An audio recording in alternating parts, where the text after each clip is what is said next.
The T5 is a spectacular piece of storage hardware and an undeniable success from Samsung, but you'll pay a hefty price for it.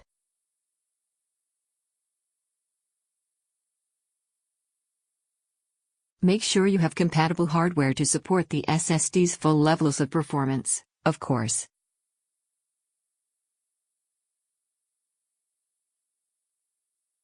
How small can an external storage device be?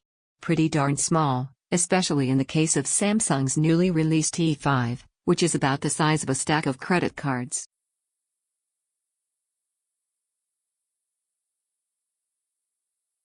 Indeed, the T5 is now dangerously close in size to far more expensive solid-state storage devices like Kingston's Data Traveler Ultimate GT USB drive.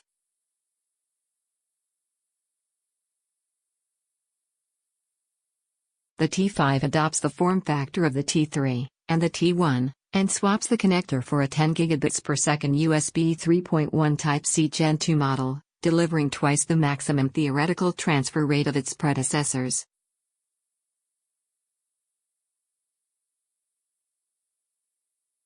At just over £376, $510, at Amazon for the 1 terabyte version, it carries a 20% premium on the existing T3, but is this steep rise in price justified?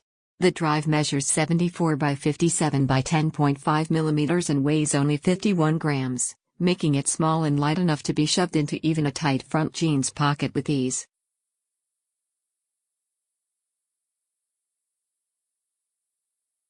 It is made entirely of metal, with a swish-brushed finish, and except for the big Samsung logo on the front, the power LED and the Type-C connector, there's nothing of note to comment on.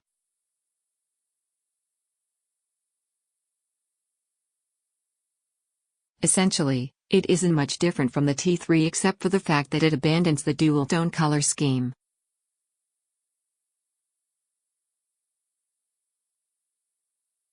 Choosing a metallic chassis ensures that the chips inside are properly cooled and increases the overall sturdiness of the device.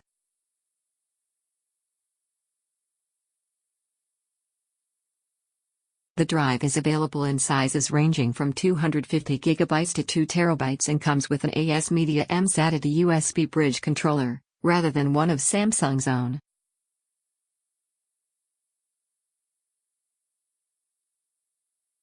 The big improvement comes from the newer, more advanced 64-layer 3D VNAND triple-level cell flash memory used, as well as the updated firmware and the support for trim via the USB-attached SCSI protocol.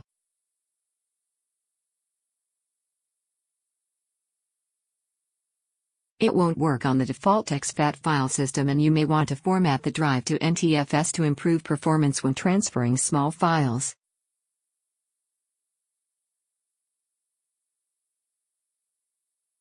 In addition, the drive is now officially compatible with Android devices and is pitch to shock resistant, capable of handling drops of up to 2 meters, albeit under controlled conditions.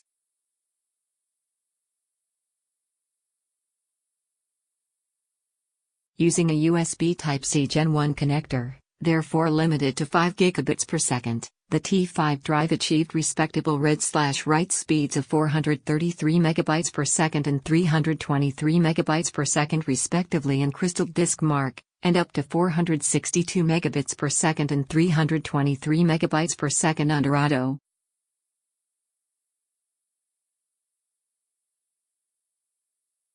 It also managed to transfer a 10 GB file using Teracopy in 47 seconds, giving it a real-life transfer rate of just over 212 megabytes per second.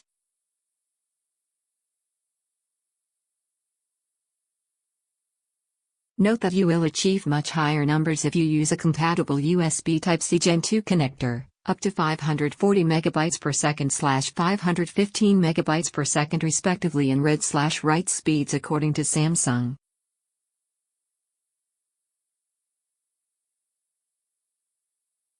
You get USB Type-C to Type-C and Type-C to Type-A cables, both about a foot long, plus a 256-bit ICE hardware encryption and software suite for Windows, Mac OS, and Android.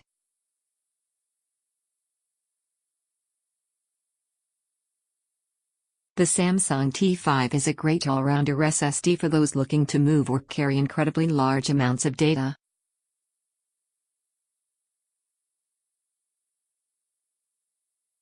With a fast transfer rate and a 3-year warranty, the T5 shows that Samsung is at the top of its game when it comes to nanotechnology and producing a quality product.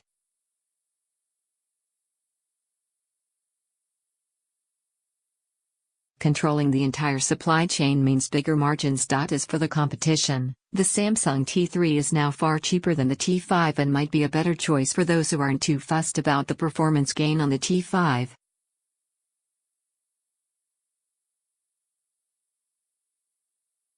Or indeed those who plan to use a drive with devices that don't have a 10 gigabits per second USB 3.1 Type-C Gen 2 connector.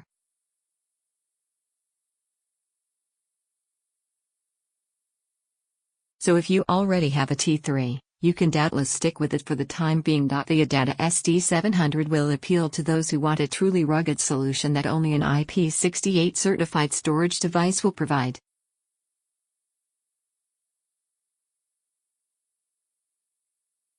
It won't survive fires, but at least it will live through an accidental coffee spill without much harm.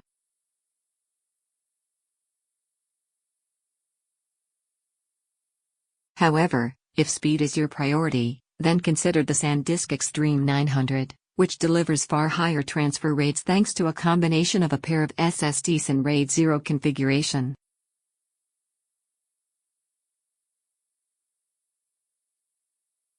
As with any external storage devices, we strongly suggest that you get a backup solution of some sort.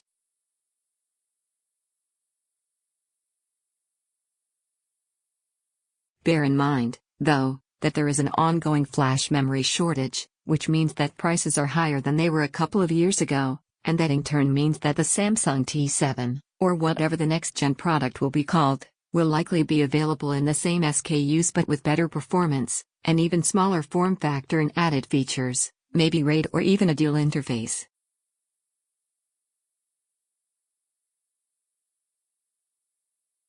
Moving forward, Toshiba/Western Digital now have 96-layer 3D NAND chips in their portfolios, with Samsung, and IMFT, likely to follow suit with the production of its 5th generation, 96-layer 3D VNAND 4-bit per cell QLC technology that can accommodate a whopping 1 TB per die.